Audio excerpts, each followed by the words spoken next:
Welcome to Vysh IAS. So we'll be continuing with the PLUMS series of polity, governance and schemes today. Okay, so if you are new to this channel, please consider subscribing this channel so that you will be getting daily free updates on UPSC. And if you are looking for a good quality test series, then you can contact the number which is given on the screen 7200681675. So let's move on to the first question. So as you all know, if you have seen the prelims 2023 question paper of this year, I'm telling about the question paper of this year, we have seen a drastic change in the pattern. Okay, so UPSC has tried its maximum to eliminate the elimination technique itself.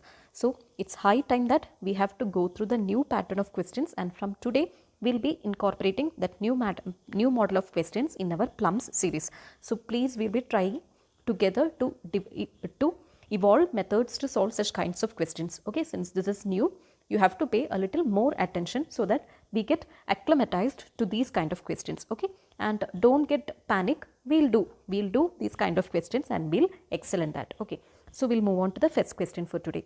So here, how many statements are correct? Okay, so here you have to think one thing. Here the question is how many statements are correct. That is the question, right? So let's take two persons A and B. Okay, let A tell 1 and 2. Statements 1 and 2 are correct.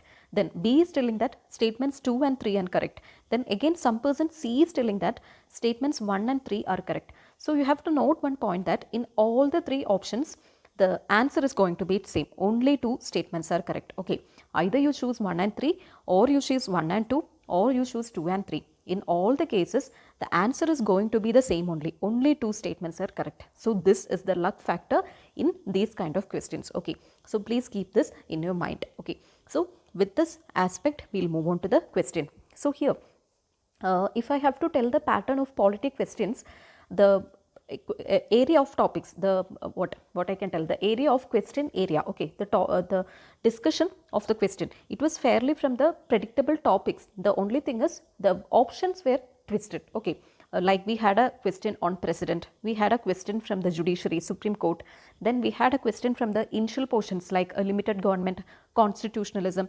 I have already taught about the initial portions of polity like fundamental rights, then the different forms of government, DPSP. Okay, those constitute the basics of polity. Then only we are entering into the state, central government executives, state government executives, etc. These portions, the fundamental right, duties, DPSP, then the framing of the constitution, all these comes under the basics of polity. From that area also we got question. So regarding the area from which the topics are taken, or the area from which the questions are taken, remains the same, and it is remaining predictable. Still it's predictable. You will be getting one question from president, you will be getting 2 or 3 questions from judiciary. Okay, like that you can set the pattern, but you have to learn how to choose the correct option from the given options. Okay, that's what we'll be focusing from today. Okay, so we'll move on to one question from judiciary. Okay, so first statement is a curative petition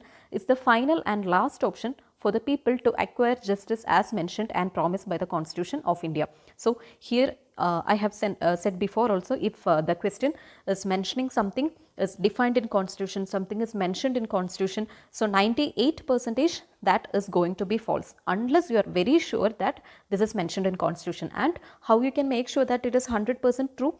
If something is very important, if you have done Lakshmikant in a very religious way, very diligent way, you will know whatever is mentioned in Constitution. Okay, or else you can make a list also. Whatever is mentioned in Constitution, you can make a list and you can keep on revising that. Okay, so in that way you will get it will get into your memory automatically. Okay, so here this curative petition, even though it is mentioned, it is given in Constitution, this is a correct statement, and this is an extreme statement also. It is telling it is the final and last option. Yes, it is the final and last option, because after revisory, after review judgment, after review judgment of the Supreme Court, a person has still an option for going to curative petition. Okay, so after review judgment comes this curative petition. So it is the final and last option. So even though the statement is extreme, the statement is correct. Okay, even though it is mentioned Constitution of India, the statement is correct. So in polity, you have to keep note of these things. Few things it will be against the that elimination technique or the law. Okay, some things will be mentioned in Constitution of India, and you have to know which all things are mentioned in Constitution of India, and these whenever when in which all cases these extreme statements are true, that you have to keep a note. In this case, curative petition, it is the last and final option. So one is correct. Then come to second, a curative petition may be filed after a review plea against the final conviction is dismissed. Yes, after a review judgment only we can go for curative. If the review judgment is unsatisfied, we can go for this curative petition. Okay. Next is, it is meant to ensure that there is no gross miscarriage of justice and to prevent the abuse of process. Yes, even this is a correct statement. So, regard to any petition, what you have to know, when it is under which article it is promulgated, and what is the actual procedure, and what is the grounds for taking up that petition. So, here the ground is miscarriage of justice, that is the ground which is specific to the curative petition. And today's homework for you will be in you have to go and search in which of the Supreme Court judgments, okay, I will wrap this, in which of the Supreme Court judgments does this curative petition got evolved. Actually, this curative petition evolved while Supreme Court was giving an interpretation for a certain article. Okay, so today's homework will be, you have to search for that article, under which article does this curative petition got evolved, okay, and under which case does it got evolved. So next class I will be talking about this particular article number and the particular case. So this is important, please go through this. Okay, so here since all the statements are correct, you can go for all the three. Option is all the three. Okay. Now come to the next question, how many statements are correct? So here, since the Parliament cannot deal with every aspect of the governance system by themselves, they delegate these functions, they delegate these functions to the authorities established by the law, and this delegation is noted in the statutes commonly called delegated legislation. So again, this word is very, very important, delegated legislation. Okay, normally the legislative function, it is the function of legislature. Okay, we are having three organs, legislature, executive and judiciary. So the law making process is vested with the organ called legislature, and whenever this E or J, whenever the other organs are taking part in the process of legislation, then that is called as delegated legislation. Okay, so come to the second statement, this is correct. Second statement tells it excludes regulations and bylaws, law made by a local authority which applies only in its area under the legislations. So is it so? We have seen the definition of state. This is why I am again stressing upon the point, you have to be clear with the basics. Okay, the first part of polity, only after learning, only after making sure that you are very well in the first part of polity, the definition of state, what is the framing of constitution, what are fundamental rights.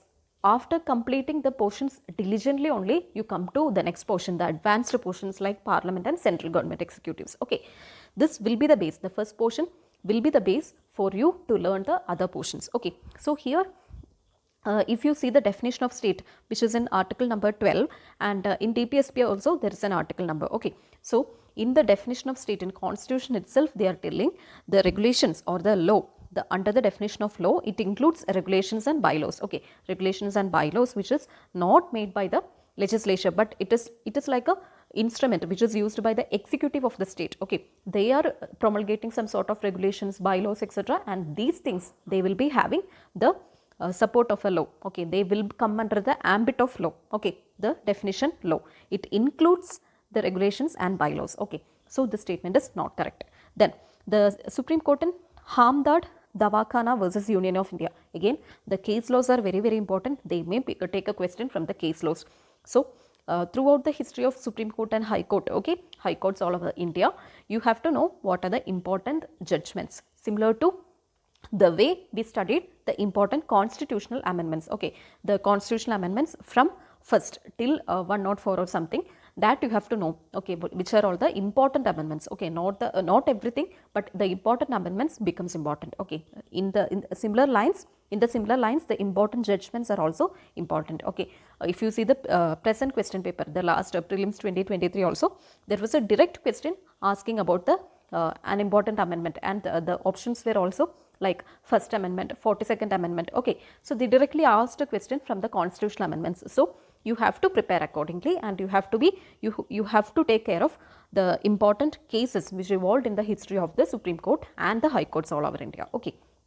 So here this case is true. Okay, the Supreme Court actually said in this harm that case, and it struck down the delegation of powers on the grounds that it was vague. Okay, this is also a true statement. So here the correct answer is only two statements are correct. This is not correct. Okay.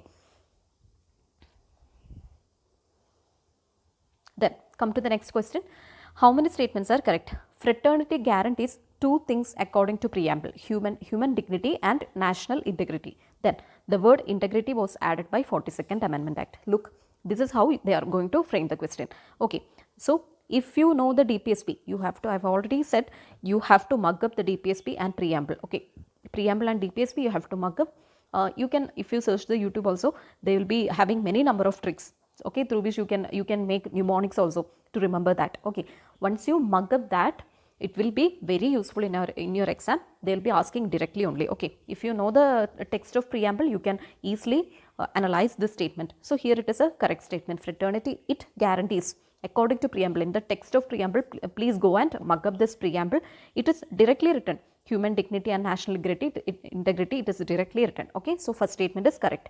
Then this integrity was added by 42nd Amendment Act, and along with integrity, two other words were also added, SSI, I remember like that. So integrity, socialist and secular. Okay, this was added by the 42nd Amendment Act. Okay, so this is also correct. Then dignity of the individual signifies that the Constitution not only ensures material betterment and maintains a democratic setup, but that it also recognizes that personality of every individual is sacred. So quite a neutral statement. Any neutral or general statement, they will be having a higher probability of being correct. Okay, so here there is nothing fishy or nothing superficial, so you can mark this as correct statement only. So here the correct answer is all three. Okay, now come to the next. How many statements are correct? The Anupam Verma Committee, officially called Advisory Committee on the Revision of the List of Scheduled Caste and Scheduled Tribes, was set up in 1965 to look into the criteria for defining the scheduled tribes. Then the 5 criteria recommended by the committee for identification. Here 5 statements are given: primitive trait, distinct culture, geographical isolation, shyness of contact with the community at large, and backwardness.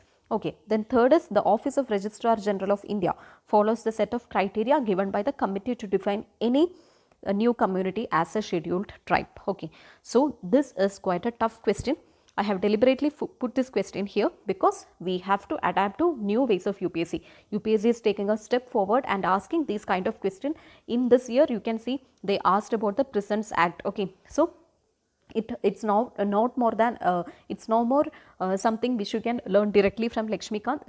They are combining the contemporary things also into the conventional things or the static. The question is designed like static plus convention, static plus current things. Okay, they will be taking some current portion, they will be taking from static portion, and combinedly they will be asking some question. That's why we can see this Prisons Act etc. in this year's question paper. Okay, so it's important that you have to know about the committees also. Okay, so here Anupam Verma Committee, it is not related to a scheduled tribe, rather the committee name is Law Core Committee. Okay, Law Core Committee is the committee. Okay, so so here the statements actually are correct. The second and third statements are correct, but since in the first statement this committee itself is wrong. Okay, so see the grammar of the question also. So in the first statement they are telling Anupam Verma Committee is officially called this committee, and thus so since in the first statement they are telling about Anupam Verma Committee, automatically the second and third statements also become incorrect, because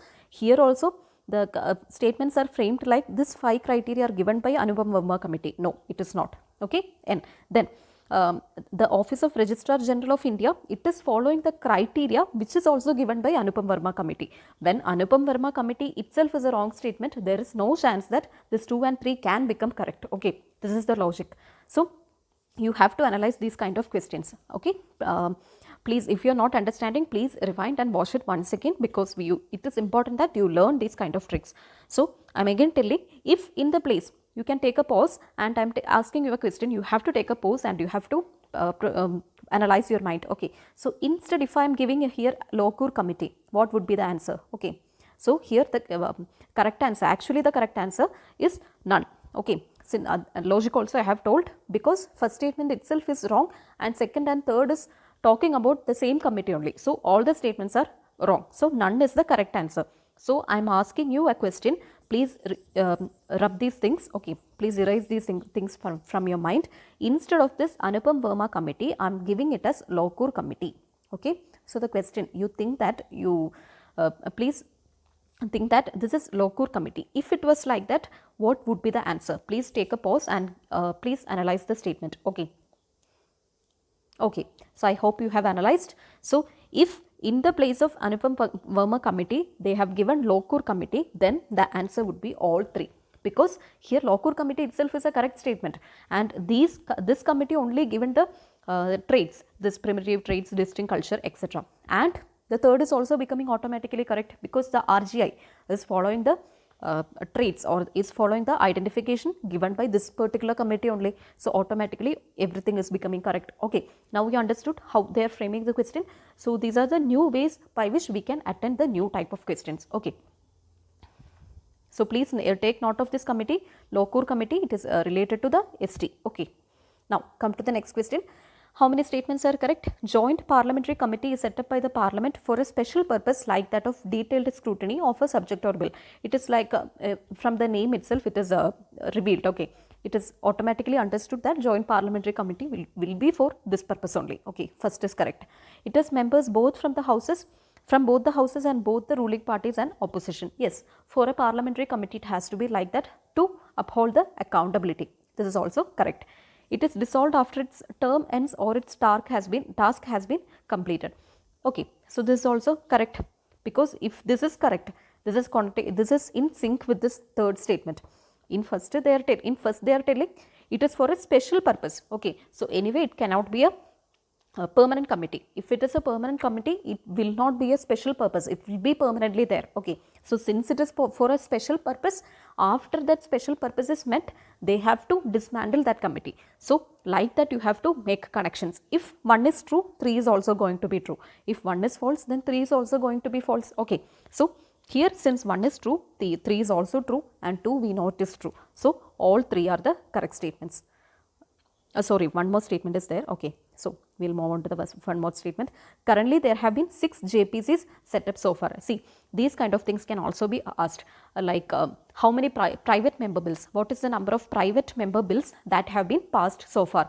Okay, these important kind of things you have to take a note. So since one another statement is there, then yeah, in impeachment, through the process of impeachment, has any president been impeached? Okay, there is a procedure for impeachment given in article number 61. So through this procedure, has any president subjected to the process of impeachment? Okay, ever in history? That is the question. So please go and search this. So I am telling these kind of details become important if anything is done in a very small manner. Like private member bills, only 13 has been passed ever in the history. Okay, so like that it is the special fact. Currently there have been only 6 JPCs set so far. Okay, so these kind of matters also become important, which you are going to get only from newspapers. Okay, so please make a touch of newspapers every day. Every day you have to get a glance through the newspaper so that you get acclimatized or you get a glimpse of the things happening around you. Okay, so this is also correct statement. Okay, so here the correct answer is all the 4 statements are correct here. Okay, so that's all for the day. So in the coming episodes we'll be taking up more questions like this, the statement assumption like questions also we'll be doing. Okay, that's the end of today's session. So we'll meet in the next week in the next episode. Until then, stay tuned. Thank you.